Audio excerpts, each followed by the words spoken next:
Hi, my name is Paul, and this is Along the Way Ministries. I'm here today without my lovely wife, Lynn, and I'm going to be dealing with some issues that this this week and also the next two. Some issues that our spouses may not have as much involvement in when it comes to pastoral ministry. The first, which is today's topic, comes from a pastor who has a question. And I thank you so much. For those of you who are following along the way, I thank you for your questions and your comments. They're extremely helpful and helpful to others who are watching and participating in along the way. So thank you for this. And this question from this pastor says, when new folks come into the church, how do we discern between good potential leaders and those who may be divisive? Well, the question assumes that the newcomer has come with the attitude that he or she has a lot to offer and wants to serve. They may even come on strong.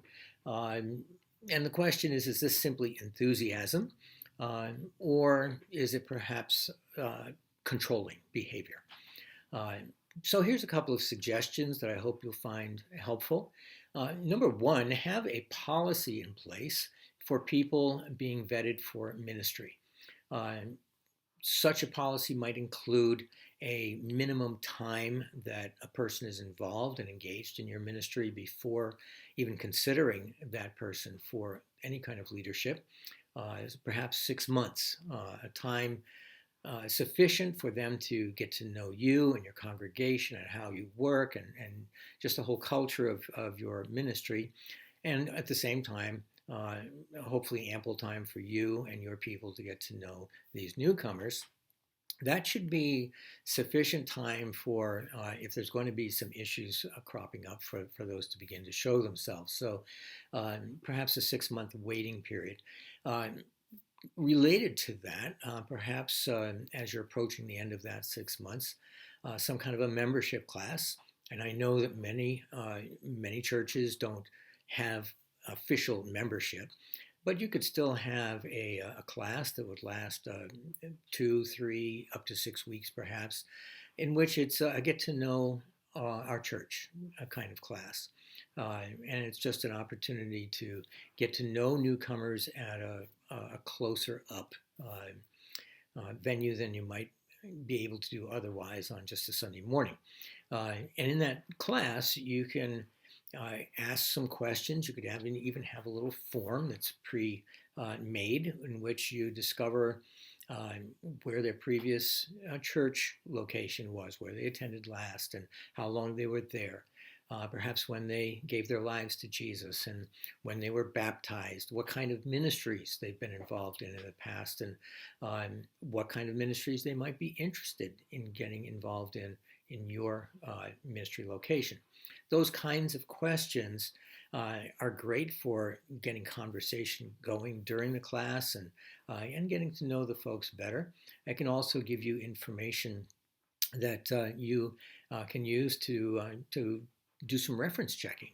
If they give you the name of a previous church, call up the church, talk to the pastor, and see if they would recommend that newcomer to your fellowship. If there's not any concerns, then you're probably well on your way.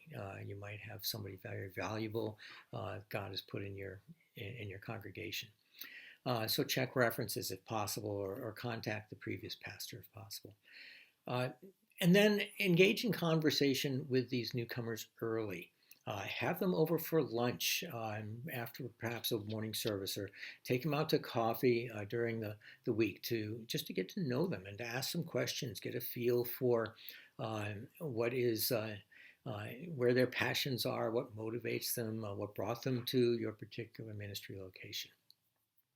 So along with that, let me give you 6 pairs of do's and don'ts when it comes to some newcomers who can tend to come on a little bit strong, and you might be a little bit leery about. You want to be careful about your own responses. So here's some suggested do's or don'ts. Are they immediately offering counsel advice, critique. Uh, well, if that's the case, don't trust your gut response alone. You may be responding out of your own insecurities, and some insecurities you're not even aware of. On the other hand, do take their observed behavior to the Lord and to Scripture, asking for wisdom and discernment. Another don't get defensive. Don't as you're meeting these people and perhaps you're even feeling defensive, don't let that show. Um, you again, it's a matter of not trusting your gut alone. Be pleasant, be sociable, polite, and don't be putting up barriers of distance and things of that nature. Do, however, ask about their past church experience, not just what they've done in the previous churches, but just ask them a question about their previous church and see what they're willing to unload without you pushing too hard. Third, don't ignore them. On the other hand, do ask what brings them to your particular church. Then don't put them to work in areas of responsibility right away. On the other hand, do explain the process that's involved in your church for getting involved. Next, don't react negatively to criticism. You don't know what's driving that, and the Lord may be even saying something to you that you need to hear. But do thank them for their opinion and promise to pray about what they have said. And finally, don't deal with them on your own out of fear that they might negatively affect others. Instead, inform trusted leaders, whether they're official leaders in the church or not. Inform trusted leaders for prayer support, accountability, your accountability, and even for your leader's possible engagement with the person or persons in question.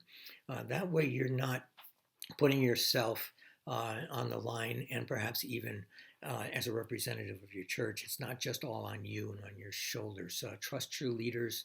Trust those that whether they're lay leaders or in positions of elected leadership or whatever. Trust your leaders as prayer partners, advisors, counselors, and especially if there's criticism and critique coming your way.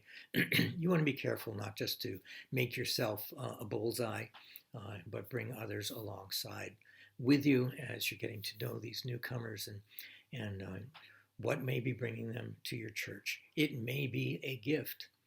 It may not be a gift. So you want to be careful in seeking the Lord about that. Well, I hope this has been helpful.